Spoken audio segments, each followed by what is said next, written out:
Jonathan here. Thanks for joining me as we continue our study of two books.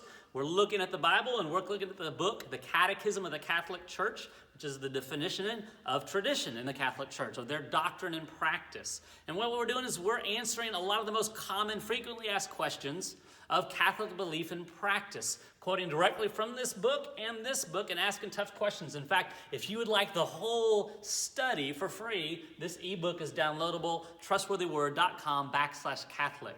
Here's an important question. Have you ever thought of this? Was Mary a virgin her entire life? And then did Jesus have brothers? Was Mary a virgin her entire life? And then did Jesus have any brothers? Well, here's what the Catholic Catechism says. It said, led the church to confess Mary's real and perpetual, that means ongoing, virginity. It says, there's an objection against this doctrine, and it raises the fact that the Bible mentions brothers and sisters of Jesus. And the church has always, this is what the Catholic Catechism says, the church has always understood these passages as not referring to other children of the Virgin Mary. In fact, James and Joseph, quote unquote, brothers of Jesus, are sons of another Mary, a disciple of Christ, who St. Matthew significantly calls the other Mary. They are close relations of Jesus according to an Old Testament expression. Here's another claim from the Catholic Catechism that Mary remained a virgin in conceiving her son, a virgin in giving birth to him, a virgin in carrying him, a virgin in nursing him at her breast, and always a virgin. What does the Bible say? The Bible is really clear that Joseph, he obeyed what the angel said. What was the commandment? To know her not to have sex with Mary until she had given birth to a son. And he called his name Jesus. Listen, one of the biblical commands to wives is to have sex with their husband. Why? That they may not be tempted. Would Mary have been a good wife by not having sex with her husband? No, she would have been a bad wife if she refused to be physically intimate with her husband Joseph. 1 Corinthians 7 gives us this command about not depriving one another. What about this? Would having additional children detract from Mary's holiness? Or would it add to her holiness from the standpoint of following the commands from the very beginning? Be fruitful and multiply. And in fact, the command here, if someone's a younger widow, God commands her to maybe get married and bear children.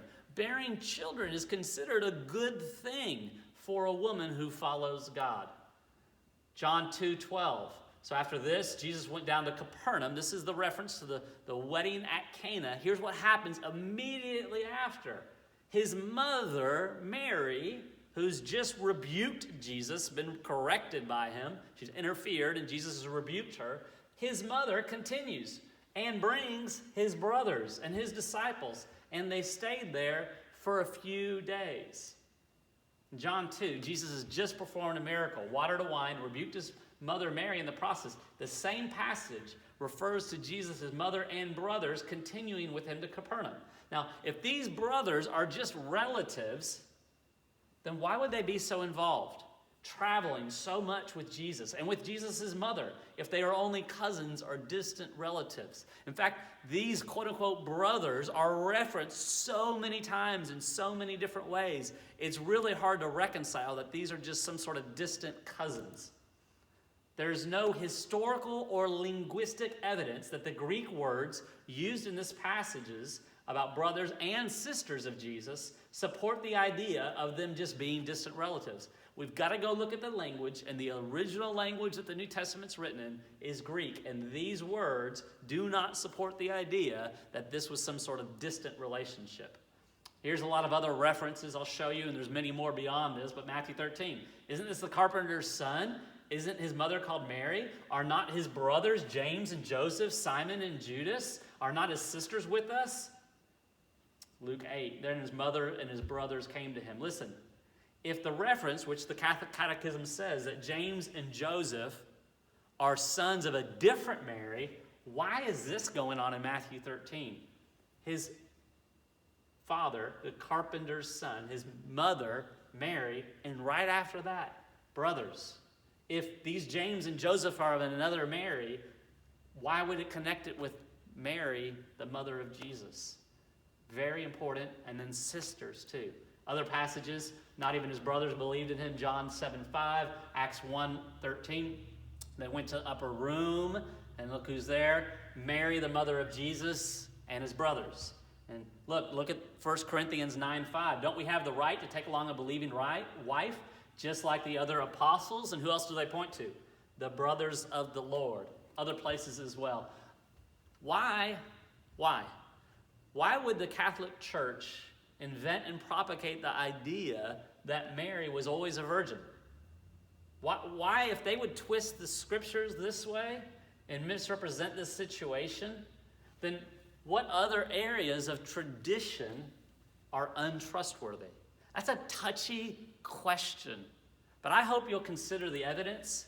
I hope you'll look into the Bible yourself for these many references to Jesus' brothers and sisters.